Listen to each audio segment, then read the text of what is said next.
తర్వాత పెద్దలు అచ్చెన్నాయుడు గారు మాట్లాడతారు.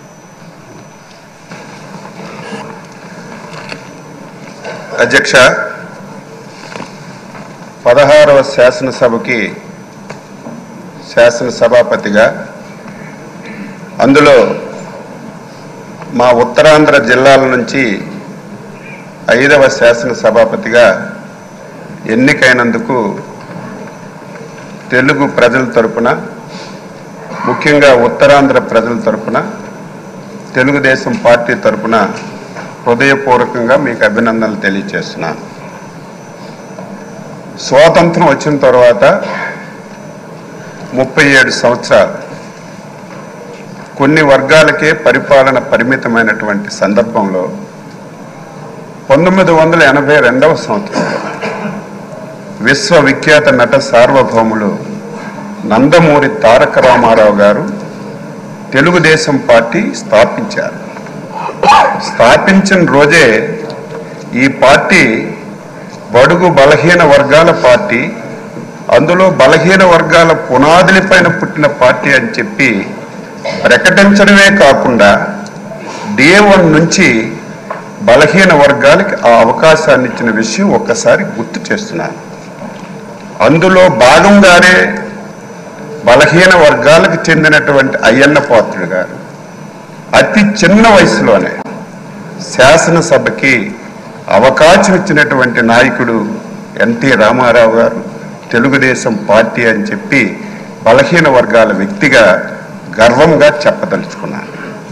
మీరు 42 సంవత్సరాల సుదీర్ఘ రాజకీయ ప్రయాణంలో అనేక పదవులు మీరు చేశారు.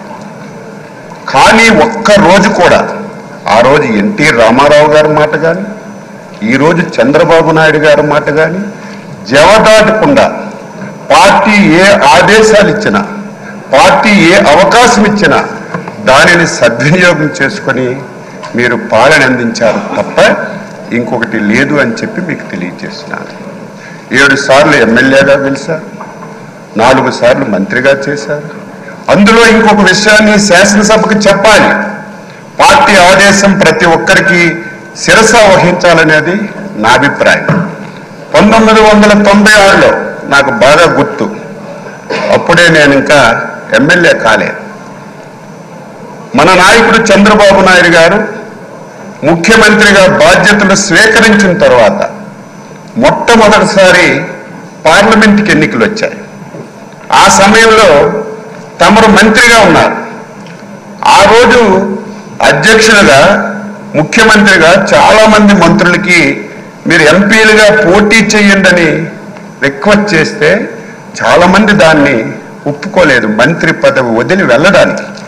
కానీ ముందుకొచ్చి నేను వెళ్తానని చెప్పి 96లో అధినేత మాటకి జవదాటి నిలబడి వ్యక్తి శ్రీ అయ్యన్న పాత్రుడు గారని నేను ఒక గర్వంగా చెప్పదలుచుకున్నాను. ఈరోజు బలహీన వర్గాలకి తెలుగుదేశం పార్టీ ఎన్టీ రామారావు గారు ఇచ్చారు, చంద్రబాబు నాయుడు గారు ఇచ్చారు. ఈరోజు ఎన్డీఏ పార్ట్నర్స్తో సహా ఆ విధానాన్ని కొనసాగిస్తున్నారు. ఈరోజు మీకు శాసనసభాపతిగా ఎన్నుకోవడం ఇది ఒక చరిత్ర.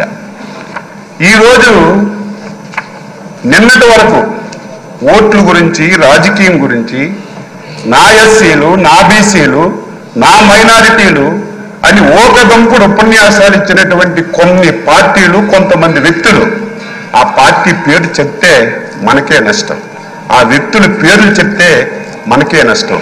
అటువంటి పార్టీలు ఒక బలహీన వర్గాలకు చెందిన వ్యక్తిని ఎన్డీఏ ఆ స్థానంలో కూర్చోబెడితే ఈ ఘట్టాన్ని చూడడానికి కూడా ఇష్టం లేనటువంటి